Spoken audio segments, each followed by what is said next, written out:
Over the course of its history, the Hells Angels motorcycle organization has had its fair share of scary and dreaded members. These people have earned a legendary status within the group and are renowned for their grit, loyalty, and involvement in crime.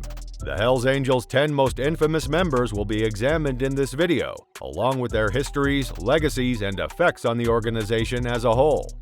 Starting off our countdown with number 10 is Sonny Barger. Unquestionably, Sonny Barger has had a significant impact on the Hells Angels motorcycle organization throughout its history. He was instrumental in establishing the Oakland chapter's reputation and identity as a co-founder. Within the Hells Angels, Barger was the absolute leader. For many years, he presided over the Oakland chapter and established himself as the club's national and worldwide face. His status as a significant player inside the organization was cemented by his powerful personality and capacity to garner respect from club members. It is impossible to disregard Barger's involvement in illicit activity. Under his direction, the Hells Angels carried out a number of illegal activities, such as the trafficking of drugs, the smuggling of weapons, and violent crimes.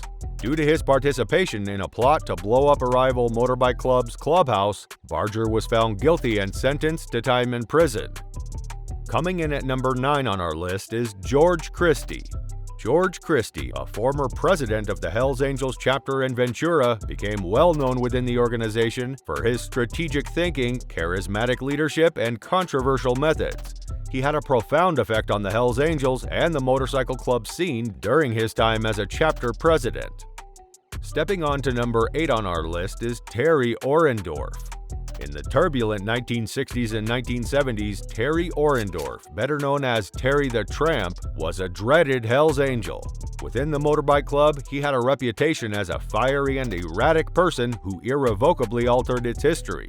Terry the Tramp was one of the most feared Hells Angels during his time because of his propensity for violence. He was frequently involved in physical fights with other club members and competing motorcycle gangs. He was a force to be reckoned with in the club and the greater biker world because of his propensity for violence and desire to get into fights. Moving on to number 7 on the list is Harry Joseph Bowman. During his time as Hells Angels president in the 1980s and 1990s, Harry Joseph Bowman had a considerable impact. Bowman had a profound impact on the Hells Angels and the world of illegal motorcycles. He was known for his ruthlessness, involvement in organized crime, and growth of the group. He was renowned for his no-nonsense attitude and willingness to use force to further the goals of the Hells Angels. Bowman got into a lot of fights, both with other motorcycle organizations and with others who ran into the Hells Angels. His standing as a powerful figure within the club was cemented by his reputation as a tough and unyielding commander. He was found guilty in 1999 on federal racketeering counts, which included drug trafficking, murder conspiracy, and other criminal offenses. His conviction led to a lengthy prison term, which effectively put an end to his tenure as the Hells Angels leader. Coming in at number 6 is Walter Stadnik. In the Hells Angels past, Walter Stadnik, also known as Nurgit, played a significant role. In the late 20th and early 21st centuries, he had a considerable impact on the growth and consolidation of the club's presence in Canada. Stadnik became well known inside the Hells Angels as a leader, especially in the Eastern Canada area. Through strategic planning and strong leadership, he was able to steer clear of the tricky criminal underground dynamics and turn the Hells Angels into a powerful organization. Stadnik's participation in the expansion of the Hells Angels' drug trafficking operations was one of his major accomplishments. He was instrumental in creating a vast network that made it easier to distribute illegal substances, especially cocaine. The Hells Angels' status as a significant actor in the drug trade was cemented by Stadnik's capacity to establish alliances and manage massive criminal organizations. Violence and illegal activity have stained Stadnik's association with the Hells Angels. Numerous violent episodes, including assaults and even murder, have been connected to him. Stepping on to number 5 in the list is Phillip Boudreault. In a Valley East pub on March 3, 2004, Boudreau attacked a father and his son, beating them both bloody with his fists. Donald Lavallee and his son Jeff Lavallee were the two individuals that were attacked. Lavallee Pierre intervened to save his son from the beating when he witnessed it happening, which prompted Boudreau to strike him back. Boudreau beat Donald Lavallée so severely that his jaw was shattered 3 times. He lost some teeth along with a portion of his jawline, and he also sustained bruised ribs.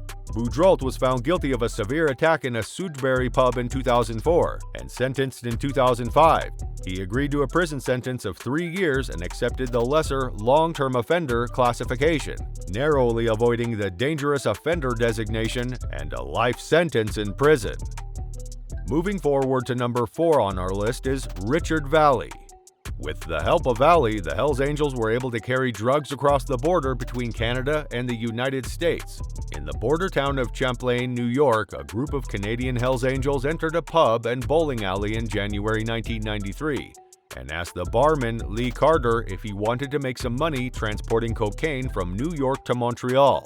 Carter pretended to agree, but immediately got in touch with the NYSP, who hired him as an undercover agent.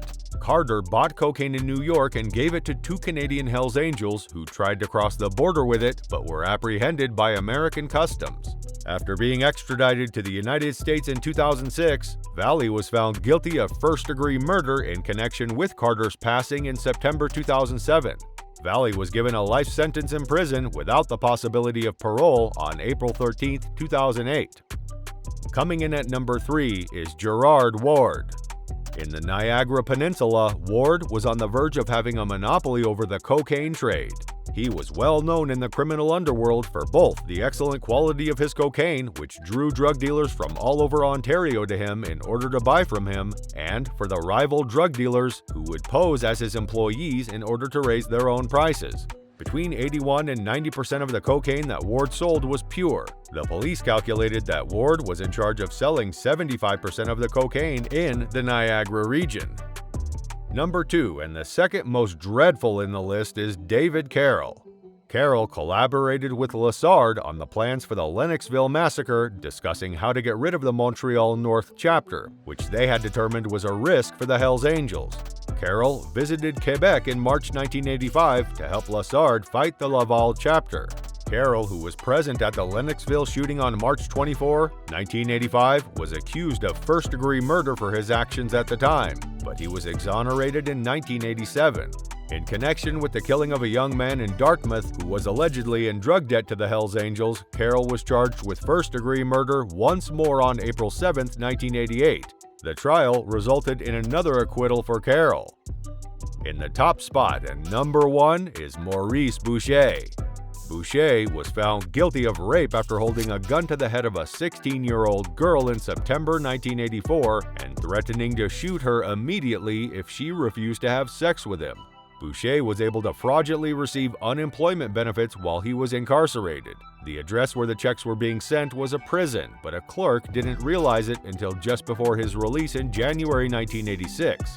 Boucher joined the Montreal chapter of the Hells Angels motorcycle organization in 1986, not long after serving his 40-month-long term for the armed sexual assault, and advanced through its ranks fast. In 1988, Boucher traveled to Mississauga, Ontario, where he attempted to hijack a truck and take it back to Montreal, but he was quickly apprehended by the Peel Regional Police. We hope you enjoyed and learned from these compelling tales of people who infiltrated the Hells Angels organization to give you an inside peek at this notorious motorcycle club's covert culture. Please share your thoughts in the comment section below as well. In our upcoming video, we delve into the most disastrous and horrific murders ever committed by the members of the Hells Angels, so stay tuned. Thanks for watching.